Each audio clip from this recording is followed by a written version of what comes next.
There's nothing worse than that crushing feeling you get when you realize your phone's gone. The same smartphone that pretty much contained your entire life. But whether it's stolen or just mislaid, there are a couple of things you can do to minimize the effort of getting your life back. Having one's phone stolen is a terribly tedious affair. Not only do you lose your shiny piece of hardware, but there's also the trauma of actually having been robbed to contend with. But trauma and life admin will be the least of your problems if the robber actually gains access to your phone. Smartphones have revolutionized the way that we relate to technology. Think about the information that you keep unsecured on your phone for easy access. Think of the dozens of passwords and service verification messages lurking in your inbox. Think of the personal information stored on or accessible via your social media and chat apps. Combine the information that you might find in those services and then consider that you probably have a mobile banking app on your phone. Password protected, sure. But with access to your email inbox and your text message inbox, even two-stage verification passwords can be queried and had. The challenge for you and I today is to be absolutely sure that our smartphone goes into lockdown when it's out of our hands. Because the next time your smartphone gets stolen, the thief could be after what's inside more than the phone itself. Sure, you might have an unlock code, but what if your phone is snatched out of your hand or from your ear while it's in use? It's a given that most users with iOS are aware of and make use of device location services like Find My iPhone and iCloud.com and rely on those services when their phone is lost or stolen. But there's a chink in the armor. If your iPhone is stolen by an experienced thief, the first thing they do is switch off the location settings on your iPhone. The next thing they do is delete the Find My iPhone app completely. To prevent this, open the Settings function, touch General and select Restrictions. This will ask you to set a restrictions passcode.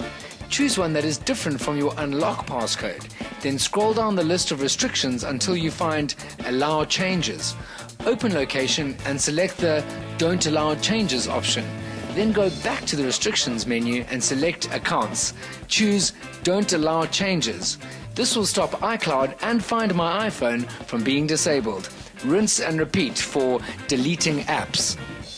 Sadly, there's no option to do this on your Android handset without rooting the phone and writing your own code. That said, the open source nature of Android means the innovation is, in theory, never very far away. Once your phone has been stolen, you need to move quickly. Get onto the nearest tablet or PC and change the password of every single email service you use immediately. That will prevent any new mail from downloading onto your phone, but it won't stop the thief from reading already downloaded messages. Look, we're trying to make the best of a bad situation. Next, change your passwords for social media. Stat, changing your password for Facebook is super easy. Navigate to the Settings tab to execute the order. You'll also be able to force the Facebook app on your smartphone to be logged out. Neat! It's a little harder to achieve the same result on Twitter. First, go to Settings to change your password, but don't forget that Twitter never automatically logs apps out, even if there's a new password, so the thief can still access your feed. If you navigate to Applications under Settings, scroll until you find the Android, iOS or other suitable client app and click Revoke Access. That'll scrub Twitter from the diff in no time. Okay, now take a deep breath and repeat after me. For goodness sake, keep the box.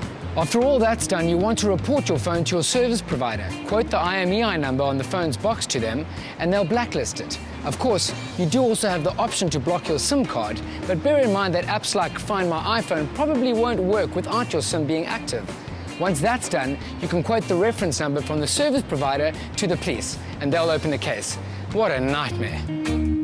On that note, we hope that this information remains eternally useless to you. Godspeed, kids. It's a wild ride out there.